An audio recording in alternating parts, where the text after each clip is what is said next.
and partners. So just to welcome you all, my name is John Hurley. I'm the Chief Executive of Kilkenny Chamber, and I'm delighted on behalf of all the chambers in the Southeast to be welcoming you here today. Brexit has happened, it's a reality now, and there's lots of learnings to be shared over the last couple of weeks. So without any further ado, I'll hand you over to our partners today, PwC and Roisin Purcell, tax partner there, to introduce our speakers and panel of experts and hear what they have to say. Over to you, Roisin. Okay, thanks, John. Good afternoon, everybody, and welcome to our event, Brexit and Beyond. And just to discuss the reality of Brexit for Southeast businesses, I want to thank John Hurley and Kilkenny Chamber of Commerce, who were very supportive in terms of hosting this event. It's a kind of a follow-on event to one we did before Christmas, when we didn't really know what was happening with Brexit. So we're in a better place now. The agreement has been signed, but there are still a lot of issues and a lot of learnings for everybody. So it's just to go through those. Chambers have been very keen to support us in this event, and that is Kilkenny Chamber, as I said, Waterford Chamber, Wexford Chamber and Tipperary Chamber, and we're all working together to really support businesses in the Southeast, because we see that this is an area where there's lots of queries. The chambers are getting queries on, so I think it's great that all the chambers are working together to with ourselves to support business. In terms of the speakers, I'm if you don't know me, I'm Roisin Purcell. I'm a tax director in the Kilkenny office. Well, when I'm in the office, working from home at the moment, but Kilkenny, Waterford and Wexford are our Southeast offices, and I'm a tax director there. I'm here today with John O'Loughlin, who's our customs partner from the PwC Dublin office. And again, John looks after customs issues for clients all over the country and is very busy at the moment. I also have with me Brian Hogan. Brian is my colleague in the Southeast in VAT. He's our VAT expert, and VAT does feature in some of the issues to think about with Brexit. So we've just brought Brian in to give a kind of a high-level overview of what the key issues are. And I'm delighted as well to have with us Annie Flahavan of E. Flahavan and Sons. Annie is a 7th-generation Flahavan family member. The business is, I'm sure everybody's aware of it, in Kilmacthomas in County Waterford, a great Southeast family business. Annie is the financial controller there. They have a massive business on selling oat-based, basically food products. They export to 20 different countries, and the UK market is a significant market for them. So I think it'll be just really interesting to hear Annie's Brexit story in terms of their preparations and what the issues are that they're seeing at the moment. So that's us. We'll move on with the show, and I'm going to start off by asking John a question. If we go back to the 24th of December, John, and the Trade and Cooperation Agreement was signed, everybody was really happy to finally have an agreement. Can you just kind of give us your views on what actually was agreed, and also give us an overview of some of the key issues and how they relate to Ireland? Thanks, Roisin, and good afternoon to everybody wherever in the world you might be, or the country where you might be today. As Roisin said, the TCA was published on the 24th of December, and what a day to publish any type of piece of legislation Christmas Eve. And while we're all hunkering down to, wait for Santa Claus to make a long-awaited appearance, I felt like I got a lump of coal down the chimney when presented with 1,300 pages of the TCA, knowing at some point over the Christmas break that was going to be my reading. Not any biographies, not any crime thrillers, but the TCA as it was published. So certainly I felt a little bit aggrieved with the publication on that date, given that I had been waiting for it for probably about 5 years as the negotiations kind of trundled on from June 2016, when the UK decided to leave the European Union. The document as it's published, I suppose to give a bit of housekeeping around it, now has provisional effect, and the European Council gave that provisional effect on the 29th of December. It hasn't yet been ratified by the EU at this stage, and interestingly enough, over the last coming days, or over the recent days, we've actually heard the ratification process is going to be extended, potentially out until April. Now, is that a worry? I don't necessarily believe that it is. I think the TCA as it is well up and running.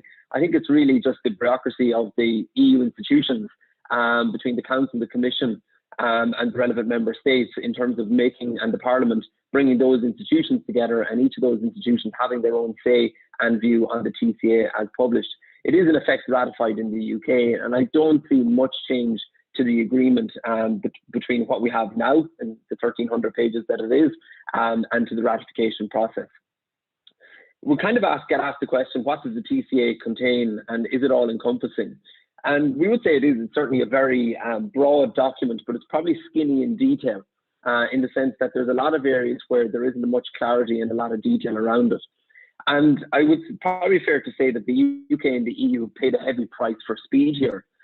Given, again, in very simple terms, the document was produced over the Christmas period, with it effectively coming into effect at 11 p.m. on the 31st of December. So they're paying a heavy price for speed now, as companies like yourselves, the governments, the customs authorities are all trying to grapple with what this document actually means and to come to terms with how it impacts on various different businesses. In terms of the detail then, I suppose there has been a lot of compromises on both sides. And it's interesting to know why the compromise is taking place and where it's arisen. I suppose from a UK perspective, they've compromised on the deal in terms of sovereignty.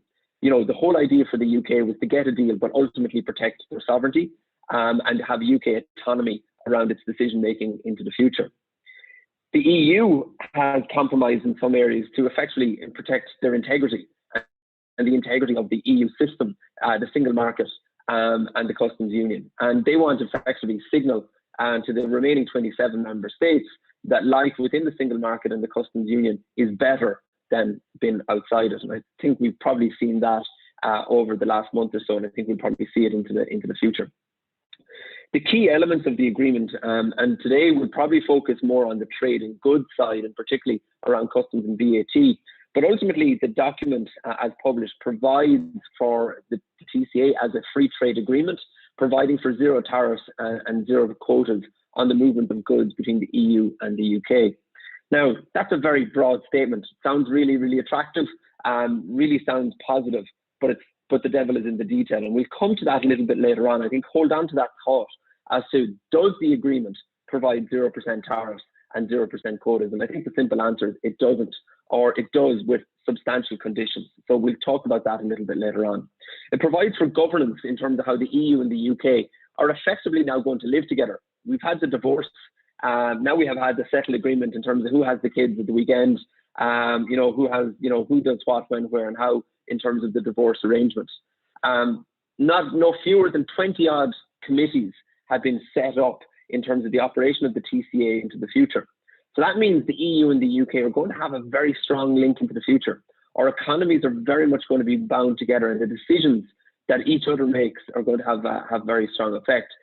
To draw an analogy in terms of existing agreements, probably the best analogy is to the Swiss agreement, where it operates in a very similar circumstance, where decisions are made very much on between the EU and Switzerland, very much on this basis. It provides for a level playing field, subsidy state aid, deals with the controversial area around fisheries, deals with security, obviously very important in terms of the protection of the European Union and its member states, deals with EU programs like Horizon Europe, which is ultimately the research program that the EU member states and EU institutions have in place. And it provides that this, I suppose, document or agreement will be subject to revision every 5 years. So it is something that Brexit is here, but it's here to stay. And it's going to be, I think, a very much a movable feast that we'll be keeping a very, very close eye on into the future. We are in that point now at the moment where we're bedding in, we're getting to know each other, we're getting to know how this works, is going to work. So, and we've seen some controversies, particularly around Northern Ireland over the last few weeks. So it is a very, I would say, comprehensive document, albeit the devil is in the detail, and we'll talk about that over the course of the next 45 minutes or so. Okay, thanks, John. That's a great overview. And I think it's clear there is probably a lot more in it than a lot of us are focusing on, because, as you say, we are very focused on the trade side. But if we go to that in a little bit more detail, I mean, we were always talking about day one readiness and, how to get ready for this very first day where we start trading goods. Can you kind of give us an overview of what the key steps are for a company that does want to enter into some cross-border trade with the UK? Yeah, absolutely. And for some of you, this is our second iteration of this this webinar, and I've worked with some of you on the call in the past as clients. I would have always had a very strong mantra in 2019 as we led into the various different deadlines, and certainly into 2020, about what I call day one readiness, the ability of a company to move goods across an international border, and what are the steps that any company needs to do to be able to affect that. And I talked about having customs registrations like the EORI number, a customs agent to lodge the paperwork and the documentation, having a method to pay the customs duty, dealing with import VAT, understanding the rules and regulations around non-tariff barriers. And it's fair to say a lot of companies dealt with that particularly well. And for those of you that have been involved in Brexit preparations, you'll probably attest to, yeah, it's gone quite smoothly. We were ready. We had that checklist well and truly nailed down. We tested our transactions. We knew we could trade. There was a lot of other companies, Roisin, that probably didn't do that, that probably kept their head in the sand, or probably didn't really understand what Brexit meant. They didn't understand that irrespective of a deal or no deal, we ended up with customs controls, VAT, risk of goods being delayed at the border. And I think this has been a very, very big learning experience over the last kind of 6 weeks or so. I think there's a lot of companies that haven't started trading yet. And what I mean by that is a lot of contingent stock was brought in the latter part of last year, which meant, companies were avoiding, and sometimes even at our recommendation, avoiding the UK land bridge, avoiding importing and exporting, particularly in the early part of the year. So they're still yet to face that day one reckoning, which will probably happen over the next coming weeks. What I would say to companies is to kind of look back through that day one readiness. That day one readiness checklist is still as valid now as it was in terms of conversations back in late 2020. So to make sure your goods can cross an international border, we'll talk about the duties in a little while, but in terms of making the formalities, the governance, the compliance around goods crossing borders, that's really, really important. And I talk about it probably through an Irish lens in terms of importing and exporting, but a lot of the companies on the call are moving goods internationally, meaning that the goods may be moving into the UK with responsibility there lying on Irish companies, or potentially moving goods out of the UK into EU markets. So it's really important to understand the supply chain, what's moving, understanding that Brexit is here. It's very much a reality. For some companies, it hasn't been a really good news story. I've various different examples of, trucks being stopped. I had one client stopped for 3 weeks in the Netherlands. I had one stopped for 48 hours because customs wouldn't accept hard paper in Dublin Port, hard copy paperwork, where they requested soft copy, but the documentation was in the truck, and a truck driver stood there for 48 hours. I have an example of a truck that drove around the M50 for 3 days solid because customs wouldn't accept it. He left the port inadvertently, but wouldn't accept him back in, and they didn't know how to regularize the situation. So you have all these examples that are happening. And I think in the UK, it's been very much, relatively straightforward in the sense that they're insisting on compliance with documentation, but the goods are moving through with very little inspections and checks. But that will only happen for a certain moment in time, with the next kind of, I suppose, timeline to be aware of, and being the 1st of April, where those rules and regulations will change, and a further change to happen from the 1st of July. So while people think we might be over the worst, I'm not trying to paint a very negative picture, but particularly for goods going into the UK, we potentially haven't actually seen what the delays might be. So we need to be prepared for that. Okay, thanks. I think the point is to keep looking at that day one readiness, that plan, and keep updating it. And I suppose learn from events like this and other people's experiences, that you don't fall into those terrible pitfalls that you're talking about there, which nobody wants. So we all just have to keep learning is the point. Speaking of which, Brian, I'd say there's a lot of VAT issues that people have to learn about as well. And the focus really has been on the customs impact up to now. But could you just let us know, and I know the devil is definitely in the detail when it comes to VAT, but at a high enough level, what are the issues that you're seeing on the ground from a VAT perspective? You're right, Roisin, in that I suppose the VAT has been left behind to a certain extent with all the fallout of Brexit.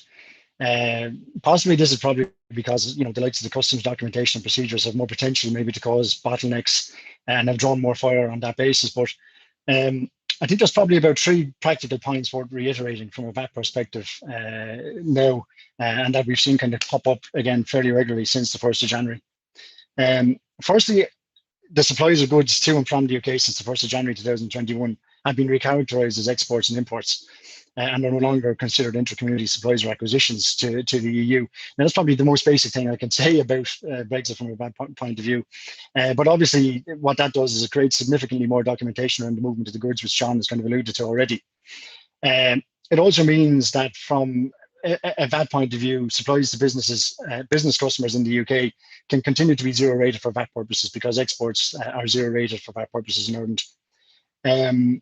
What it does mean, I suppose, from a very basic practical point of view, is that as the UK are no longer in the UK, it's not a requirement to include the value of supplies to the UK, either those exported or imported into Ireland from there, in VIES statements or Intrastat returns anymore, because they're no longer in the EU, and those are EU returns.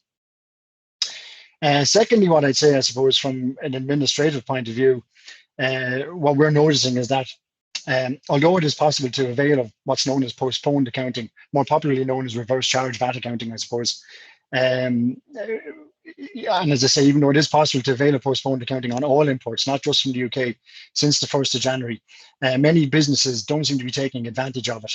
The application of postponed accounting essentially means that VAT is not required to be physically discharged at the point of entry or the point of import, which means, of course, that that's a huge cash flow benefit where businesses can avail of the postponed accounting mechanism.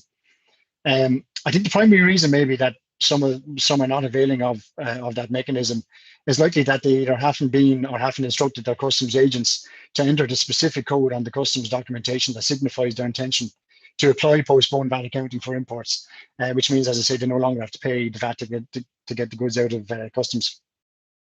Should be a simple and straightforward matter to address.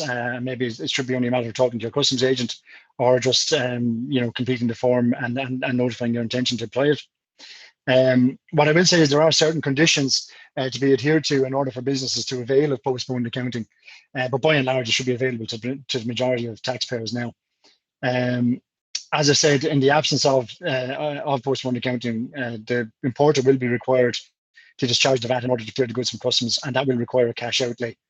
I'm also seeing some questions, I suppose, from a very practical point of view around the detail. Where can the detail be found to enable businesses to calculate the VAT that they need to include for postponed accounting purposes?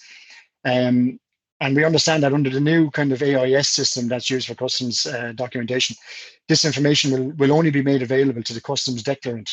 So in instances where businesses use an agent for customs, they'll need to communicate with them and keep a line of communication open with them on an ongoing basis to ensure that whatever information is produced on the AIS system with regard to the amount of VAT that's due under the proposed postponed accounting arrangement is passed on to the importer. Under the existing AEP customs system, which will be discontinued at the end of March, traders and declarants can access the information to allow them to carry out the postponed accounting on ROS as a SAD downloadable, single administrative document downloadable. And again, that's just something that we're seeing come up in many questions. Okay. Finally, from a kind of a compliance point of view, there are changes to invoices and returns that businesses should be aware of as a consequence of the UK falling out of the EU.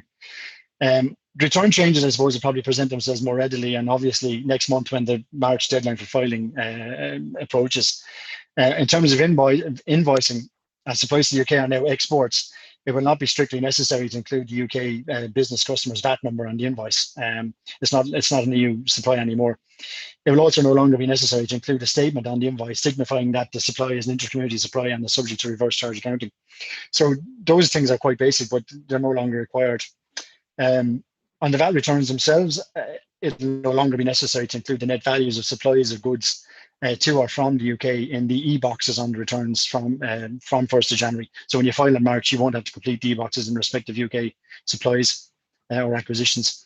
But it will be necessary to include a value for the amount of goods that are subject to postponed accounting in the new box on return PA1.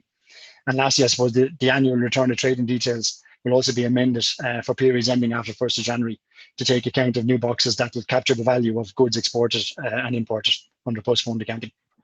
Okay, so there's a lot of detail there in terms of the filing and the administration of it, and yeah, a bit of thought to go into that. And that's really, I suppose, on the Irish side. If you flip this around, Sam, what are the kind of VAT issues businesses are facing when they're importing into the UK? Yeah, well, what I'd say there is, I suppose, looking towards the potential implications for businesses that are importing into the UK.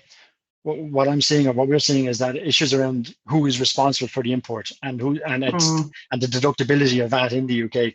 So the authorities in the UK, for example, do not allow businesses that do not own the goods that are imported to deduct import VAT. So what you really want to see there is an alignment of the identity of the importer of the goods and who ultimately owns them. In the absence of that, you could have a situation presenting itself whereby the person who's actually importing the goods won't be entitled to deduct the VAT that's they're required to pay at import into the UK.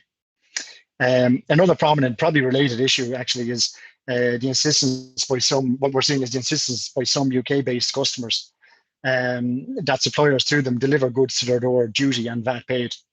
That the prospect of that becomes a little bit trickier when you understand that the UK law obliges businesses that aren't established in the UK or can't use somebody that is established in the UK to appoint what's known as an indirect representative for the purposes of importing goods. And what that means essentially is appointing an indirect representative to import goods on behalf of a business is quite expensive because they're jointly and severally liable for any duty and VAT that's due by the importer. So if the importer doesn't pay it, that indirect representative will have to. And our understanding is that there are very few agents willing to engage in that manner as an indirect representative due to the risk required on their part. The only alternative, I suppose, to this is to push back on the UK customer and insist that they be responsible for the importation in the UK, which is a much simpler solution.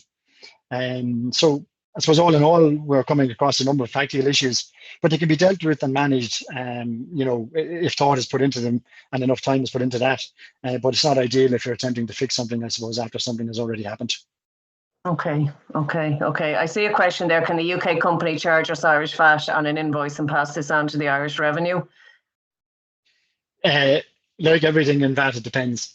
It very much depends on where the supply was due to take place. It's not beyond the realms of possibility that is the case, but likely what you'd want to see there is an Irish VAT number for the UK company on the invoice. Okay. That's probably the most basic answer to that question I can give you. Yeah, that's fine. Thanks, Brian. Annie, we'll move on to you for a few minutes. It'll probably be light relief now after the detail of the VAT, which has to be thought about as well, obviously. Can you tell us a little bit? I mean, we were talking about the fact that the UK is an important market for you. So Brexit has obviously been a big issue for you, Annie. A little bit about what your preparations have been so far. And as well, then, are there any big issues that you've seen since the 1st of January, really? Yeah, okay, so thanks, Roisin, and good afternoon, everyone. A lot of the points actually that John and Brian raised resonated with me.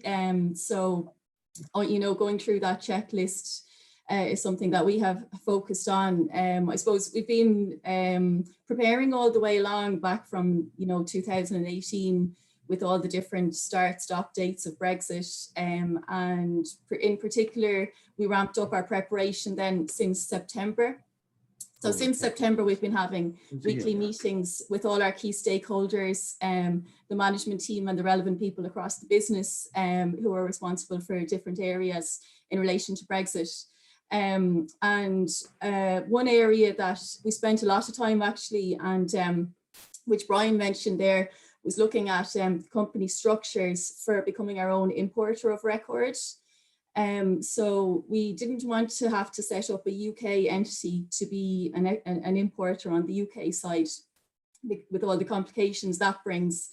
And our customers in the UK are the large retailers who didn't want to take responsibility for the import of our products either.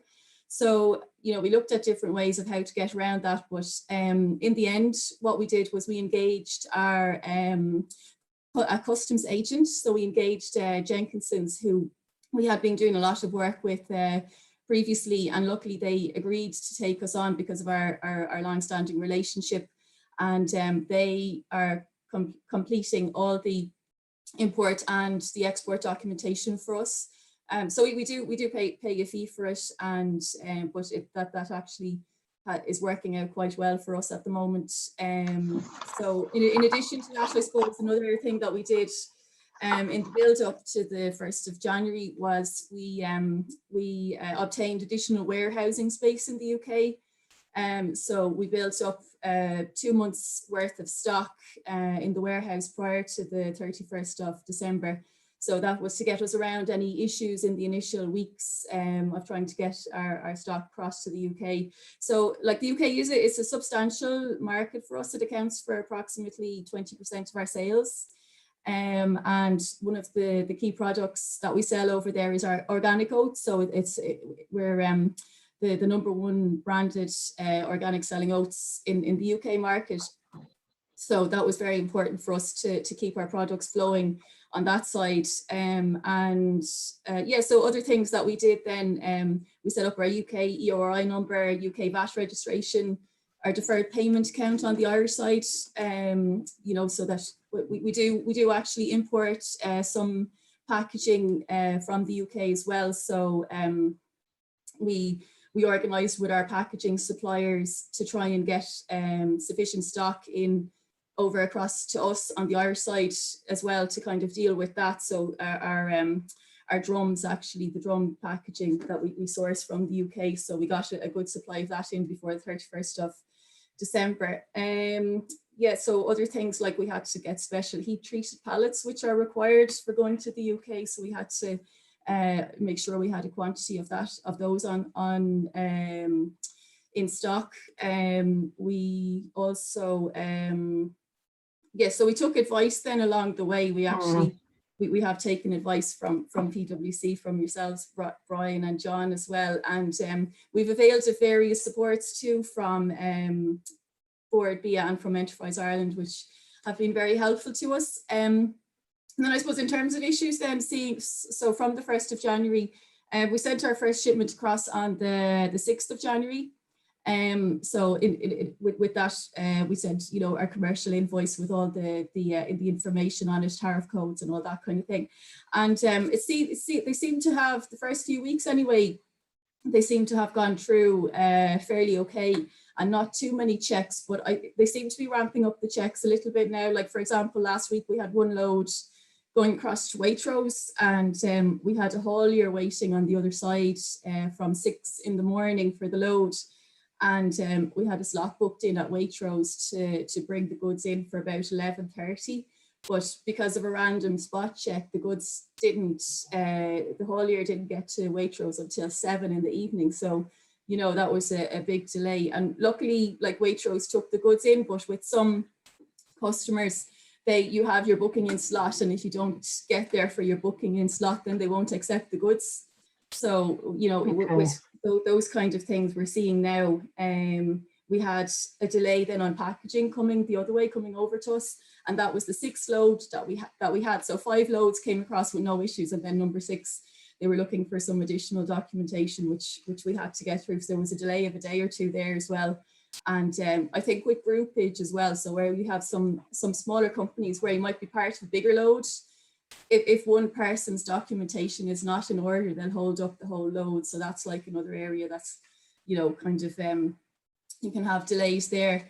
And then there's some, you know, there's some changes that still haven't that are not in place yet. So for example, from the 1st of July, all organic shipments to the UK will be required to have a certificate of inspection. So that's not required for these 6 months, but then for the 1st of July, we'll have additional checks and additional documentation to get, because we'll have to get these certificates of inspection for each load that we send over. So yeah, so they're kind of some of the types of issues and things that we're seeing with our products going over to the UK. Okay, I think that's interesting. I mean, because like it's obviously going relatively smoothly, and a big part of that is because you had done a lot of planning and preparation, and that just highlights that.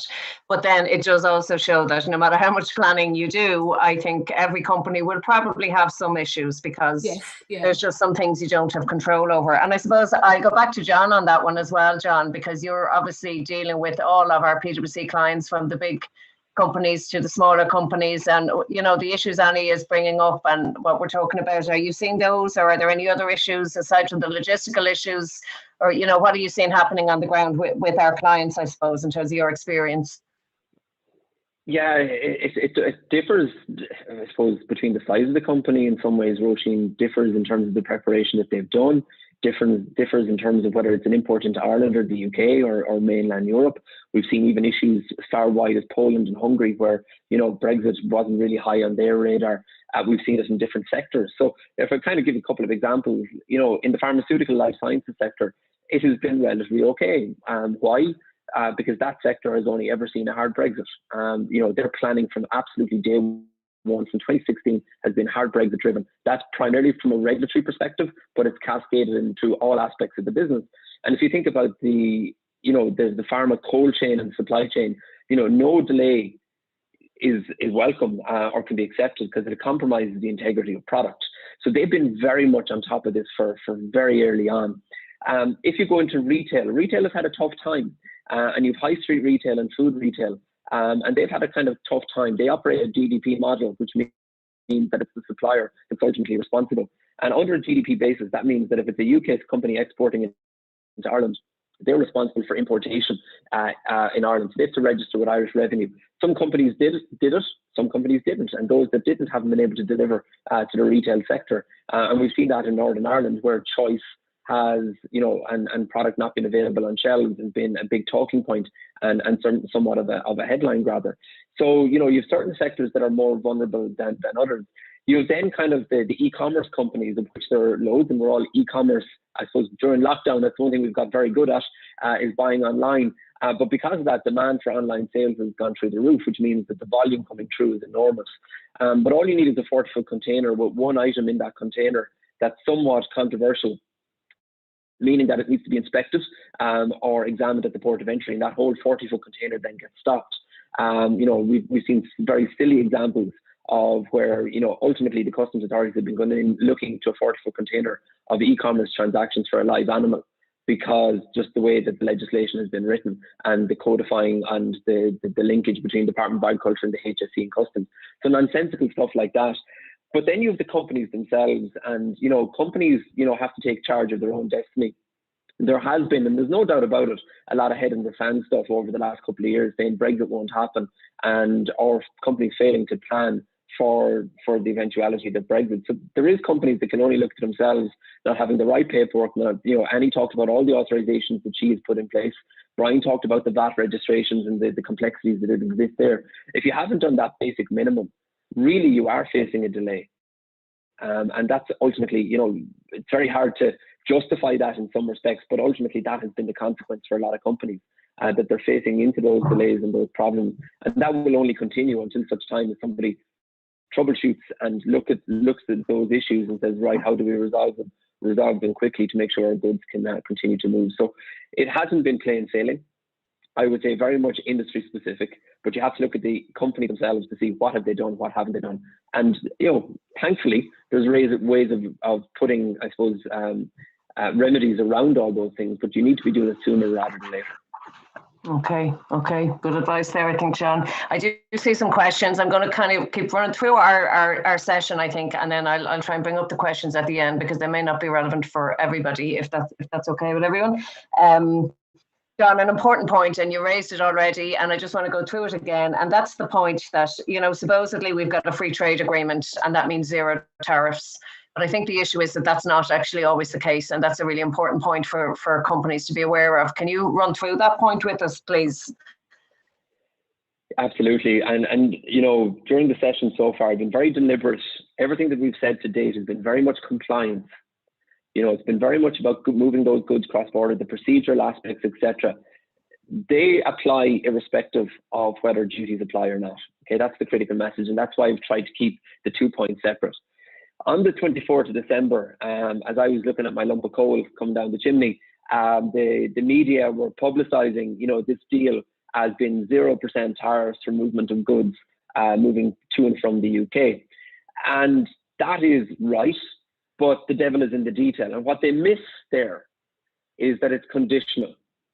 And, for anybody that would listen to me over the last 5 years, I've been very vocal on this point because I think it was always missed by the media. It was always missed by the commentators.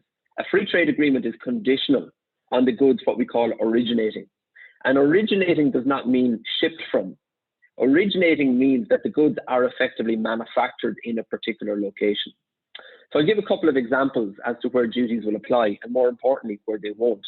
But if you take a dairy product coming out of Ireland, it's coming out of, the cow produces the milk goes into the creamery produces X, and you make a dairy product. It's very clear that that's an Irish or EU product, provided then the EU or Irish company provides what we call a statement of origin, that those goods originate under the TCA. Those goods will be imported or can be imported into the UK duty-free.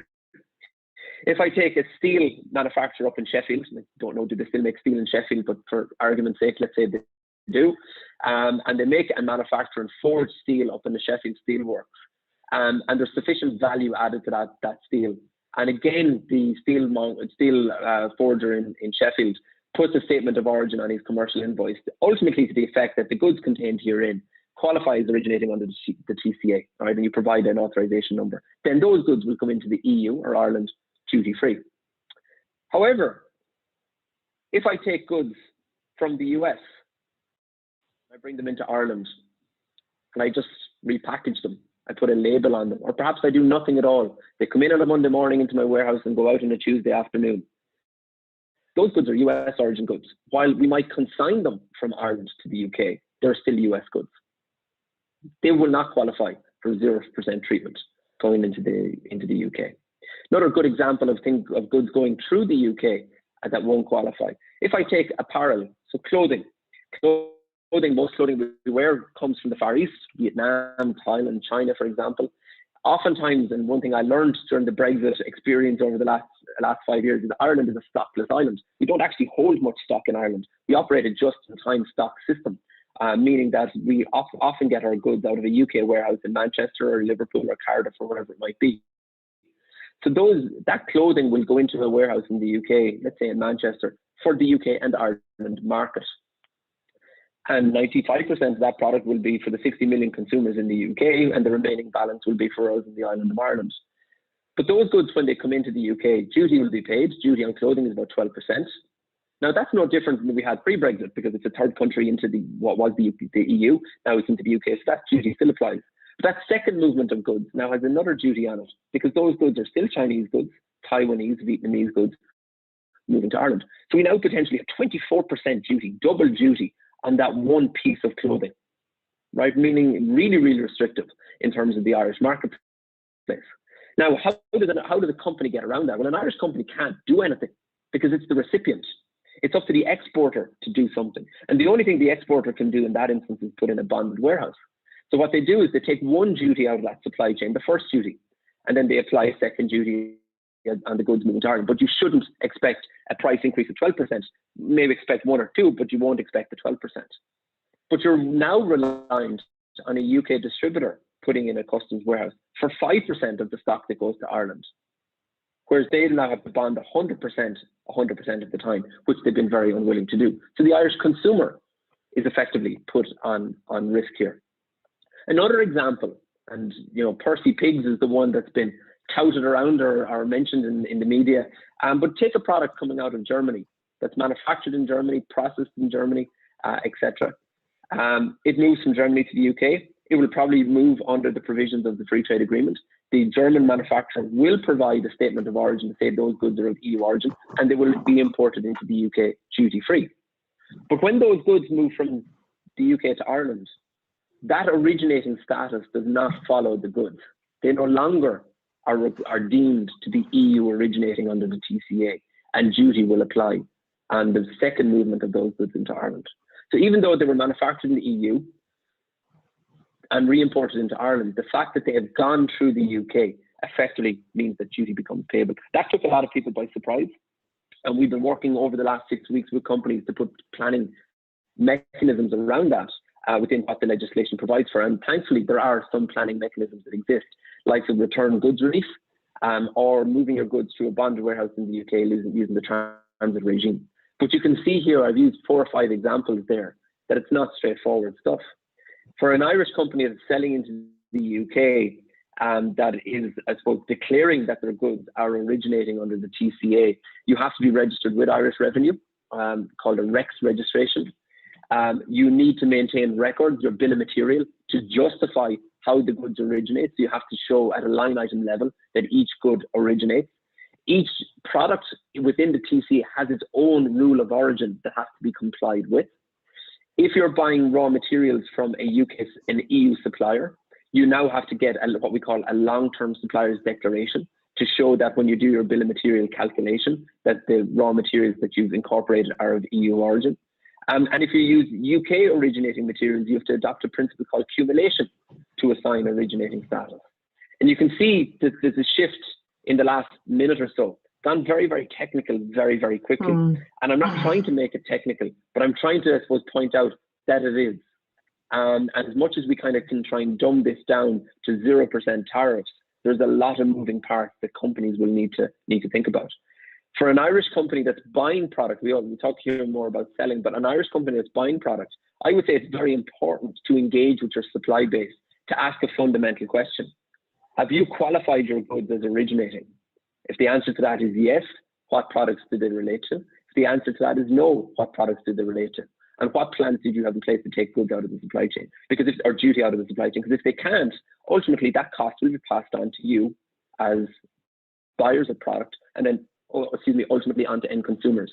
So this is end to end. We have a buying aspect to look at in terms of supply base, but we also have a customer aspect in terms of selling product into the UK market.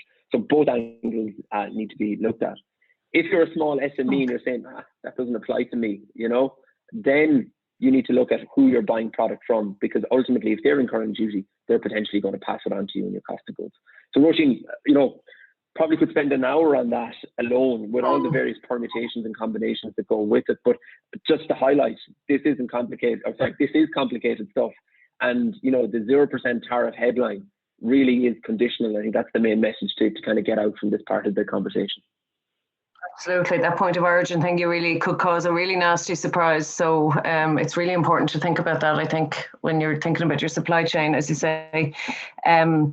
Brian, if we go back to you on the VAT, are there any other practical issues that businesses should be aware of, and any particular steps that they should be taking to deal with those? Yeah, I think, Roisin, there's probably about 4 key areas maybe that we're noticing some confusion around the VAT treatment and implications. And these are probably, firstly, as UK are no longer in the EU, again, it means that certain EU-based reliefs that may have been used before, such as triangulation and call-off or consignment stock reliefs, are no longer available. Those reliefs, in an EU context anyway, are generally designed to ensure that businesses are not obliged to register for VAT in a number of EU jurisdictions as a consequence of the various VAT rules that apply to the type of supply you might be engaged in. Ultimately, though, what the removal of those reliefs means is that there may be an obligation possibly for a supplier or any part of a transaction that had used those reliefs or is expecting to use those reliefs. There might be an obligation on those to have to register for VAT in another non-Irish jurisdiction. So just keep an eye on transactions where you might be falling into the thought process of thinking, oh yeah, that'll get triangulation or that'll get call off for consignment stock relief. If it involves the UK, that won't be available anymore. Secondly, I suppose another major point, very important point, is that under the terms of the Northern Ireland Protocol, supplies of goods to and from Northern Ireland are still considered to be intra-community supplies and acquisitions rather than imports and exports. So what that means is that supplies to Northern Ireland still need to be captured on VIS and Interstat declarations where they're relevant. And the e-boxes on the VAT-3 return need to be completed. Additionally, all the usual intra-EU invoicing requirements, such as the use of a customer's VAT number and statement regarding the application of reverse charge, need to be observed. What I would point out is that Northern Ireland now have a new VAT number that starts with the letters XI. So businesses should be aware that they might need to change their systems to capture that new VAT number when making supplies to Northern Ireland customers. The third thing I've noticed, and I'm going to try and answer one of the questions, Roisin, that was in the chat as part of this, is that business to consumer supplies to the UK, where the consignment is less than £135 sterling, the supplier is now obliged to register for VAT in the UK and charge UK domestic VAT on that supply. So that's just something that's come up. Where the consignment is over then £135 sterling, it falls into the usual import and export regime that we've kind of spent the last half an hour talking about. I just wanted to make that point. Moving on out of the kind of the Brexit impacts, which is mainly concerned with the movement of goods, I just wanted to make the point that business to business supplies of services to and from the UK since the 1st of January remain largely the same as they would have before then. So Irish suppliers can still zero rate the supplies, as long as they're not subject to various exceptions that are in the rules to the UK and vice versa. And the recipient of those services are obliged to account for VAT on the reverse charge basis. So service is broadly the same, business to business. The last point I just want to make is that VAT exempt businesses, such as those involved in insurance and banking, or maybe exempt financial services, VAT exempt financial services, that are now providing services to UK customers, can consider whether those services are now considered to be qualifying activities. And where a VAT exempt business provides what's known as a qualifying activity, a service provided to somebody based outside the EU, it is entitled to deduct VAT even though the business is VAT exempt. And they can deduct VAT related to the service that they're supplying. So the provision of services by those VAT exempt businesses to the UK now may open up the possibility of a large VAT cash flow benefit for them. And what I'd say is I'd encourage such businesses in that space to review their client base to see if they are providing such services to UK customers since the 1st of January. Okay, thanks, Brian. Again, there's a lot in it. The more we go into this, the more we realise, I think there's just so much in it to think about. And part of that, Annie, my next question is for you really in terms of, and I know the chambers are all very keen to highlight to people that there are supports out there, there are grants available. Can you just tell us a little bit about what grants and kind of training supports or skill nets or any kind of support that you would have availed of in terms of upskilling? Because it really is an important point, and everybody doesn't know everything as yet. There's still more learning to do here for everybody, I think, no matter what stage you're at. So just in terms of what supports you would have availed of. Yeah, so Enterprise Ireland and Board BIA were quite helpful to us. Back in 2018, we engaged in Act on Brexit sessions with Enterprise Ireland, which were kind of useful in our initial planning stages. And then one of our staff members did the SkillsNet Customs course. That was funded by Enterprise Ireland. That was under the Clear Customs financial support. So at the time we had been debating whether we were going to do the customs documentation in-house or whether we were going to go with an agent. And eventually we went with the agent, but we're not ruling out the possibility of, once things settle down and we get more familiar with it and we get the software that we could get the software ourselves and then use our own employee in-house to complete the customs documentation. So that's an option as well.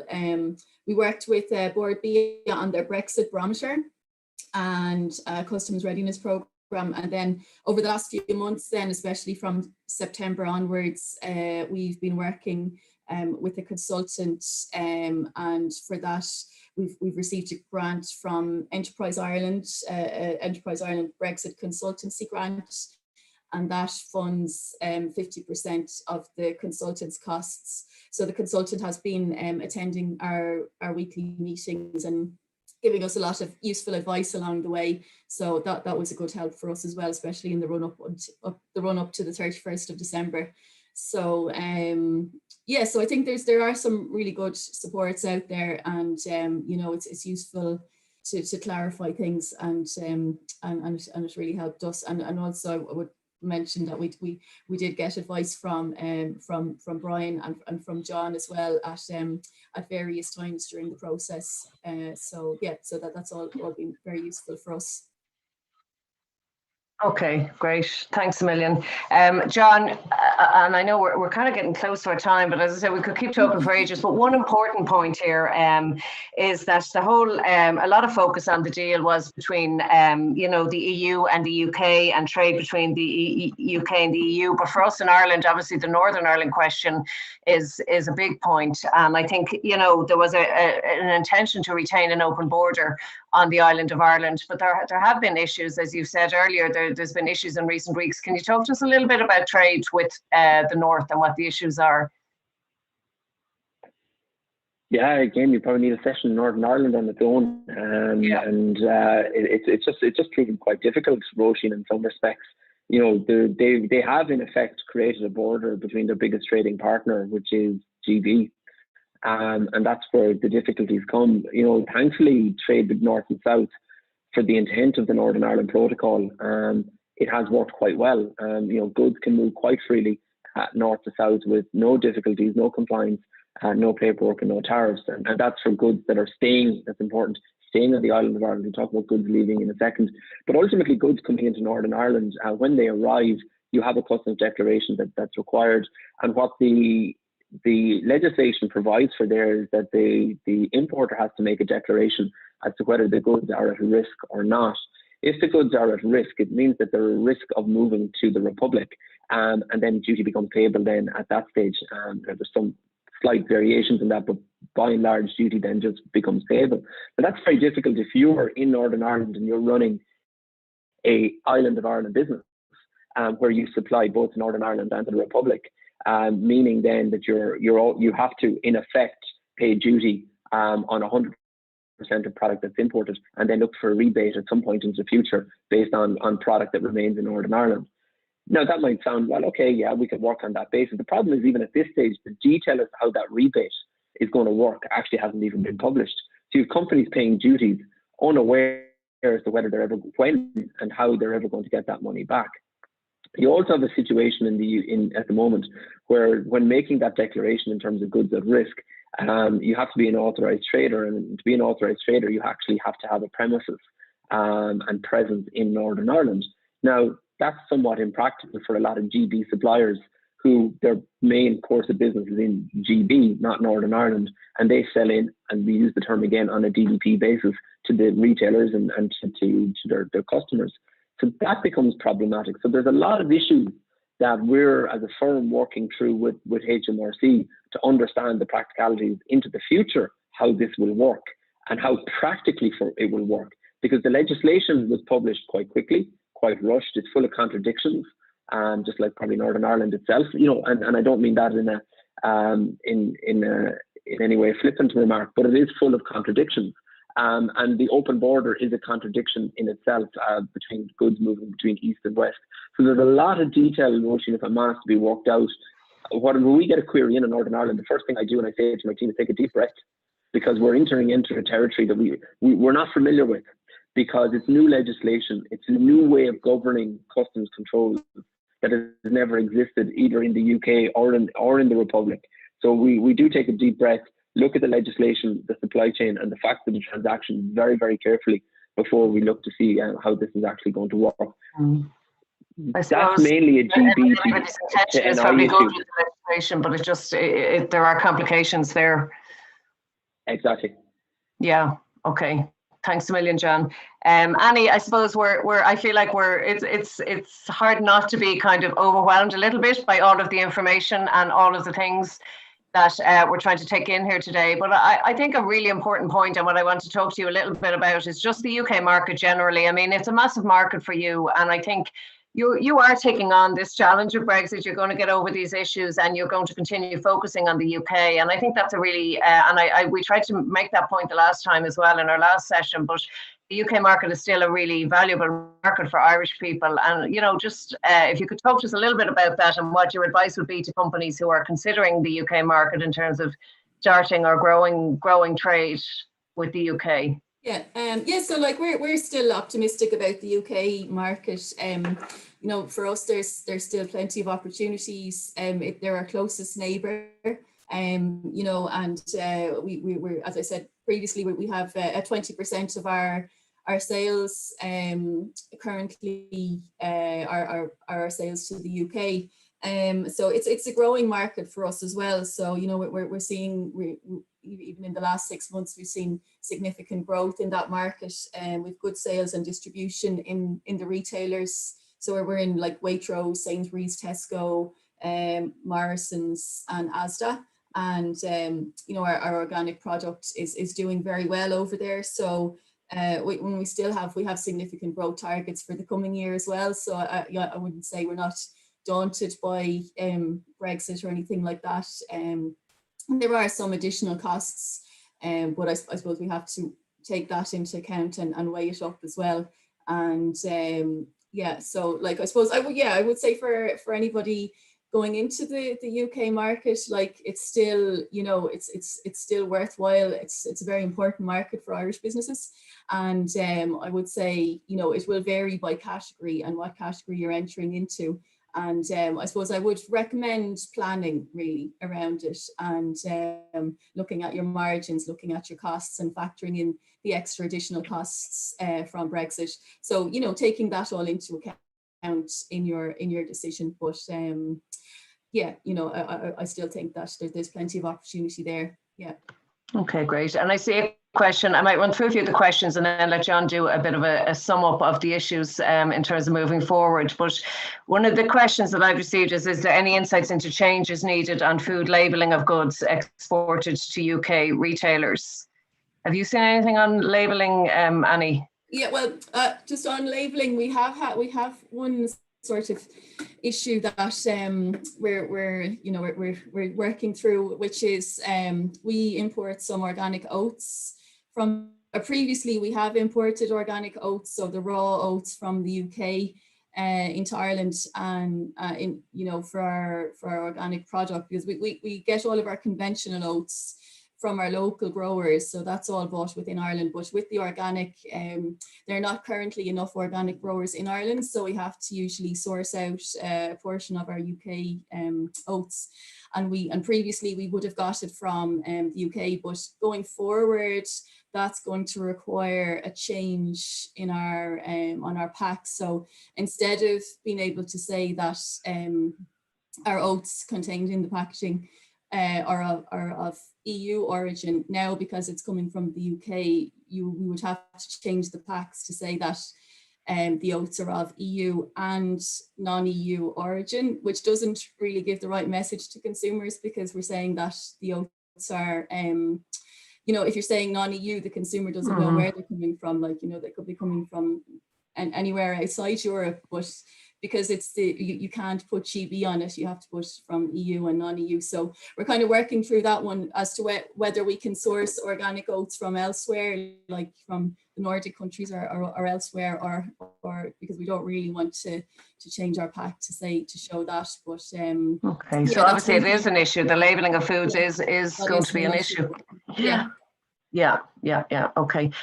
John, there's a question there. I don't know if you've seen it. If I import goods from a UK supplier and I get audited by revenue, what proof do I need to show revenue that the goods are UK country of origin? Do I need a certificate from the supplier? Yeah, so the only way you can claim preference, as we call it when the goods are imported, is that the goods are accompanied by a statement of origin, not just goods RGB. There's a specific wording in the TCA. It's when the customs agent then picks it up, then they'll apply 0% duty on it. So the first thing the auditor will look at is that statement provided by the supplier or not. If that statement hasn't been provided, well, then ultimately duties become owed, and you as an importer then are liable for that. If that statement has been provided, ultimately then the customs officer will see, based on the type of product, the sector, and their own knowledge, do they get a sense that that product is in fact of GB origin or not? If they have any doubt over it, what they do is, under a mutual assistance arrangement, then engage with HMRC, and HMRC will then go out and audit the supplier. If it's found that the goods don't qualify, then you as the importer, and to Dennis to ask the question, you as the importer, Dennis, will ultimately be liable, even though the mistake has been made by the supplier. So your only recourse then against the supplier is a commercial one, where ultimately, they're not going to be in good favour with you, I would have thought, and whether you try and seek to recover duties paid because of effectively an error or a misdeclaration that they provided you. So something you need to be very, very aware of. You need to know your supplier. You need to have faith and confidence and trust that the declarations that they make are accurate and correct. Okay. And another question, John, I don't know if you know the answer. Does anyone know when customs will start inspecting pallets on exports going to the UK to see that they are heat treated? Department of Forestry say it's not a priority yet. Heat treatment packing is almost twice the price of regular wooden packing. Yeah, I would say at the moment, when they mightn't be checked, it doesn't mean that you shouldn't comply. That's the critical thing, because you never know when that pallet will be stopped or inspected. So while checks are quite low at the moment, it doesn't mean that companies can effectively flout the rules and ignore compliance. You have to be compliant 100% of the time. That's really, really important. But I would say if the inspections aren't occurring now, from the 1st of April onwards is probably a good line in the sand, as regulations from that date onwards are going to get a lot stricter, and HMRC have been very vocal that, you know, it's business as usual from then on. Now that might change, and we'll see what happens on the ground. But we are hearing anecdotally it's not very easy to get product into the UK, but they're not as stringent in terms of the checks that the EU customs authorities, the remaining 27, are actually undertaking. Okay. Thanks, John. Brian, there's 2 VAT questions. I think you may have answered some. Have you have you seen those questions? Yeah, I answered the one about the B2C supplies. Okay. You can. Yeah, the B2C supplies. So yeah, that's just, you know, if you're making a supply of goods business to consumer, consignment is less than £135, you have to register for VAT and charge UK VAT. Okay. The second one, I think, then is about the VAT number in the UK. Yeah. Yeah, is that the one you're seeing? Yeah, okay. So is there anything to be said for applying for a UK VAT number? It's hard to be definitive for such a question, but I suppose the suggestion is that you have a choice. You may not necessarily have a choice. If you're importing into the UK and making a domestic supply in the UK after that importation, you will not only should you apply for a UK VAT registration, but you'll have to. So it will very much depend, I suppose, on the arrangements with your customer as to who's the importer into the UK and whether or not you should have a number. In terms of the advantage, you're asking about the advantages as well as part of the question. It's only an advantage if you consider having 2 registrations at the same time being an advantage. And I'm not trying to be smart or evasive. Quite often that would be a deterrent to people. But if there's a commercial benefit in terms of agreeing a certain import arrangement with a customer, then obviously that would be the big advantage. But it's hard to read between the lines as to what exactly the circumstances in that case might be. But hopefully I've given some sort of a sense of what the UK VAT registration position might be. Okay, I'm conscious of time. I'll do one more quick question, Brian. Read the Northern Ireland VAT number is changing to starting with XI instead of GB. Can customer records be automatically updated, or should this be confirmed with the customer first? In theory, they can, because the number after the letters won't change. But for the sake of it, unless you have an astronomical number of Northern Ireland customers, I think it probably would be worth just confirming with them that they have updated to XI. What you don't want is to change your system to XI and realize that for whatever reason, they haven't. But I would expect that they would have a new XI number, but probably worth a check if it's not too much bother. Okay. Listen, we've gone way over time. There is loads to talk about. I suppose, John, really, if you could just sum up what the key takeaways are from the session and what are the hints and steps for all of our Southeast businesses in this new post-Brexit world, that'd be great. Thank you. Yeah, so maybe just to sum up, I would say Brexit is here to stay. Unfortunately, you know, it's a reality that we all have to get used to. Compliance is key. You know, day one readiness continues to be a key step that any company should follow and be conscious of and be aware of. And I think Annie gave some really good examples as to how her business is prepared and continues to prepare for this new normal. Costs are not gone, and Brexit does not eliminate costs. And I think you need to be really conscious of it in terms of goods that you're supplying and goods that you're purchasing to and from the UK and within your supply chain. Brexit does provide opportunity. It's not all negative, albeit I probably haven't given huge amount of optimism and positivity in what I have said, but it does present an opportunity. You know, you get this right, you continue to be in business.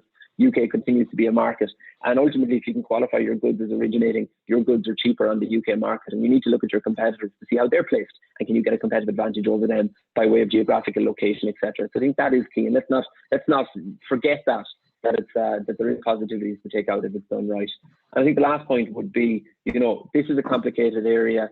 You know, Brian, Annie, and myself have all kind of talked through some of the complexities that existed, and we could probably talk about 20 more if we had the time. But don't be afraid to ask for help. Annie gives some really good examples of helps that are out there from Chambers, Enterprise Ireland, and other organisations. Don't be afraid to ask, because if you don't, there's a real risk of getting this wrong, and that could be worse than not asking for help at all.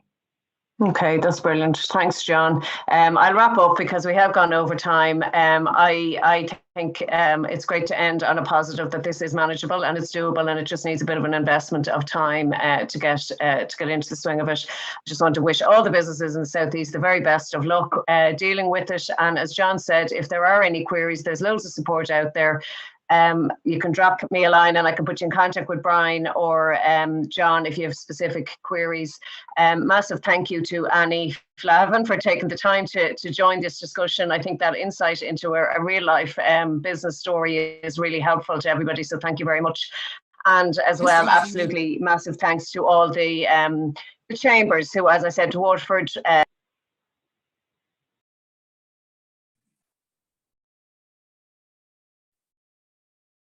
Gone on mute, Roisin.